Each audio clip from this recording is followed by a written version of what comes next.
Namo tassa bhagavato arahato samma sambuddhassa. Namo tassa bhagavato arahato samma sambuddhassa. Namo tassa bhagavato arahato samma sambuddhassa. Homage to the Buddha, the blessed, noble, and fully self-awakened one. So I thought today, being the new year, and everybody's made these amazing New Year resolutions, that we would do the 4 bases of power, or better still, the better translation, the 4 bases that lead to success. Now, these are part of the 37 requisites for awakening, the Bodhipakkhiyadhamma. And this is the practice that the Buddha teaches us. So it begins with the 4 foundations of mindfulness. And then you have the 4 right efforts. I won't go into details, it takes too long. Then you get these 4 roads to success, or bases for success. Then you have the spiritual faculties. And when you achieve stream entrant, they become the 5 spiritual powers. Then you have the 7 factors of awakening, the noble eightfold path. And all that adds up to 37. And according to Bhikkhu Thanissaro, Ajahn Thanissaro, some of you will know his very good work. He reckons that this relates to the 37 chords of those times.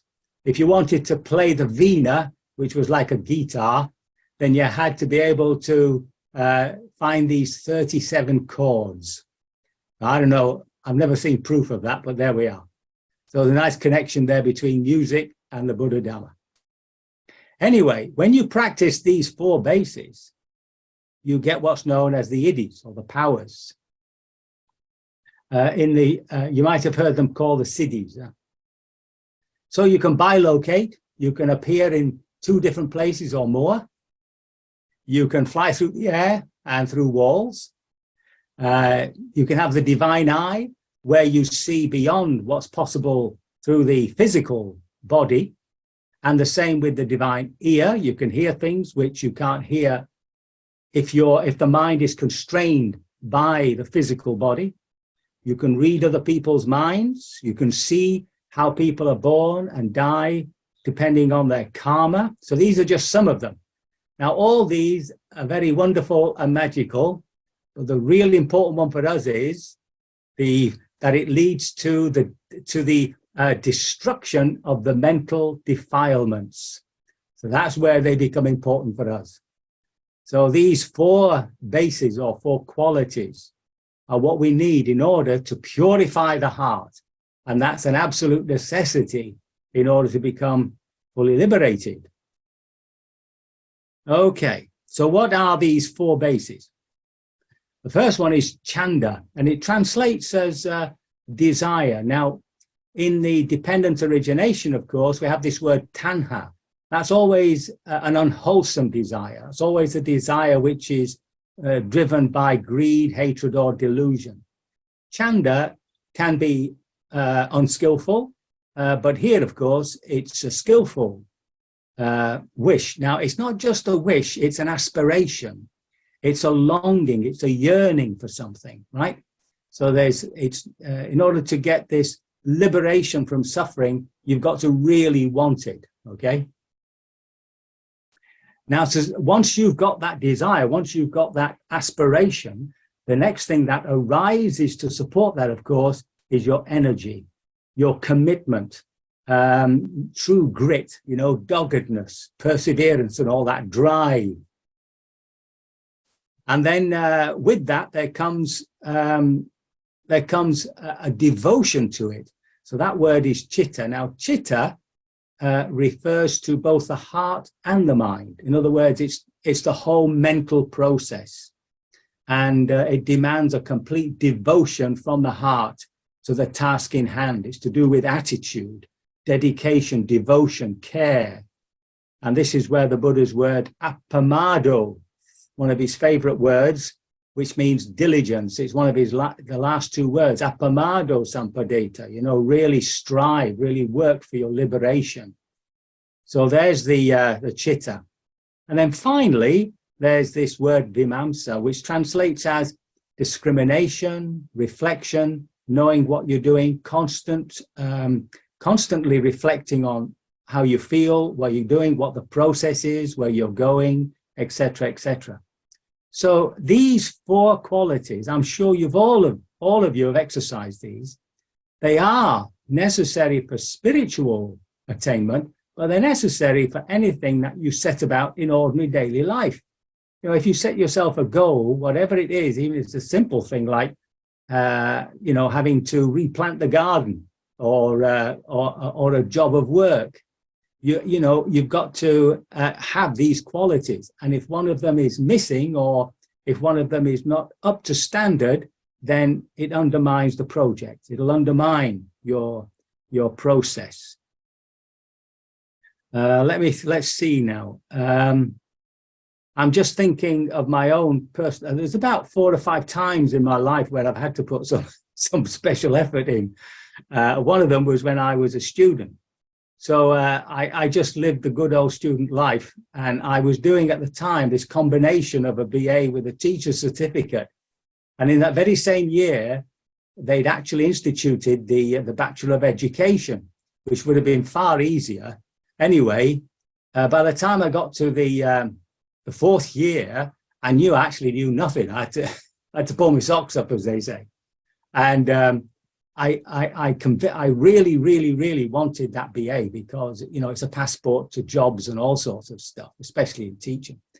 So I really had to put my heart and soul into it. And I remember working 12, 14 hours a day trying to get this stuff into my head.